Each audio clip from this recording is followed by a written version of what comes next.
Welcome. My name is Kate Bowditch, and I am doing some reading from a book of mine called The Ghosts of Newgrange, Ancient Ceremony Remembered,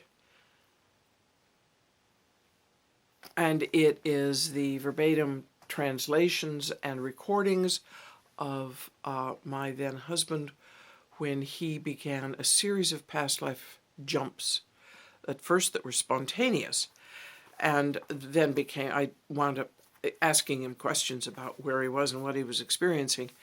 This is the second of three videos. And in this video, I'm going to talk about the incredibly important place and powerful place of Newgrange itself. Now, since its restoration in the 1970s, Newgrange has become a major tourist attraction in Ireland. It sits as part of the largest and one of the most important prehistoric megalithic sites in Europe. Buses to the site arrive in a steady rhythm throughout the day.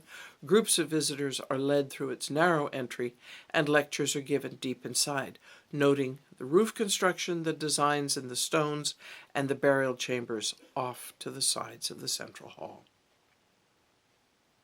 There is an excellent interpretive museum called Brunnaboyne Visitors Centre. This is not a museum of glass cases, but a wonderful hall of interactive and exciting information. The displays are extensive, and the visitors get a deep experience of what we call the mound. Now, Newgrange greets the visitor silently, hoarding its ancient secrets.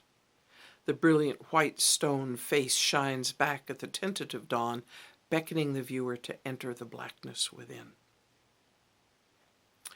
Newgrange came into being some 5,000 years ago as a now long-vanished peoples hauled and stacked enormous stone slabs from distant places to build its walls. They then lay more great stones flat in ever smaller layers of circles to create a high roof over a central chamber below.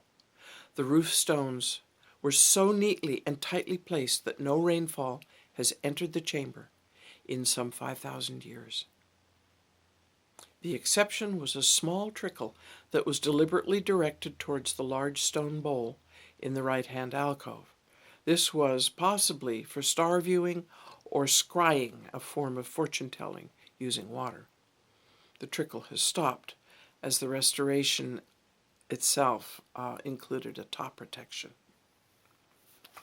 So this is an outside description of Newgrange. This is the brick and mortar description of Newgrange, and it is a lunar calendar, and it is a solar calendar. This we know from the markings inside on the stones. It's a fabulous place, and it says these people knew much about the heavens and the way the heavens worked. We now see from this work in particular, and the work that Vernon did, and we did go back to Newgrange a second time because of this work that we did. We now see that Newgrange awaits us. It awaits us all. It awaits our awakening to an awareness of its true nature. Newgrange is the present-day spiritual focal point for the community of us who are Northern European descent and who keep the earth at the center of our spiritual lives. Other locations may hold the same meaning for those whose ancestors walked a different land. Newgrange, however, is our home, our center, our mother. She is our place of pilgrimage, our touchstone to the amazing power accessible to us all through intent, balance, and love.